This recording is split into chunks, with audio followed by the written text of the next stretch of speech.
কাজে যাওয়ার পথে দাঁড়িয়ে থাকা পাথর বোঝাই লরির পেছনে বাইকের সজোরে ধাক্কা। ঘটনাস্থলে মৃত্যু বাইক চালকের। বাইকে থাকা আরোহী গুরুতর আহত হয়েছেন। শুক্রবার সকালে ঘটনাটি ঘটেছে ধূপগুড়ি ব্লকের শালবাড়ি ওভারব্রিজ সংলগ্ন এলাকায়। মৃত যুবকের নাম নাসিরুল ইসলাম। তার বাড়ি মোরঙ্গার খলাই গ্রাম এলাকায়। জানা যায়, দুই যুবক বাইকে প্রতিদিনের মতো এদিনও জোড়াপানি এলাকার একটি প্লাইউড মিলে কাজ যাচ্ছিলেন। সেই সময় রাস্তার পাশে একটি পাথর বোঝাই লরি দাঁড়িয়েছিল। নাসিরুল আরেকজনকে নিয়ে দ্রুত গতিতে কর্মস্থলে যাওয়ার পথে দাঁড়িয়ে থাকা গাড়িতে সজোরে ধাক্কা মারে। বাইকটি গাড়ির পেছনে আটকে যায়। রাস্তার ওপর দুজন ছিটকে পড়ে। স্থানীয়রা তড়িঘড়ি তাদের উদ্ধারের পর ধূপগুড়ি মহকুমা হাসপাতালে নিয়ে যায়।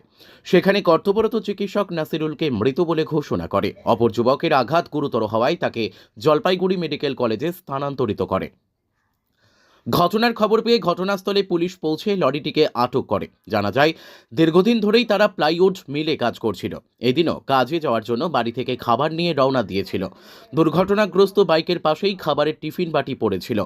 এদিকে দুর্ঘটনার খবর পেয়ে হাসপাতালে পরিবারের সদস্যরা পৌঁছে কান্নায় ভেঙে পড়ে। পুলিশ সূত্রে খবর, দেহ ময়না তদন্তের জন্য জলপাইগুড়ি মেডিকেল কলেজে পাঠানো হয়েছে। লরিটিকেও আটক করা হয়েছে। ওরা বাড়ি থেকে বের হচ্ছে, শালবাড়ির দিকে যাচ্ছিল। ওরা শালবাড়ি ওভারব্রিজের নিচে দুইজন বাইকে ছিল, পিছনে ধাক্কা মারে। ওখানে ওরা একজন স্পট ডেড হয়।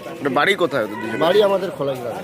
সুখের ছেয়া তরতাজা যুবক ছেলে মারা গেল, সবাই মর্মাহত। আরেকজনের অবস্থা কেমন?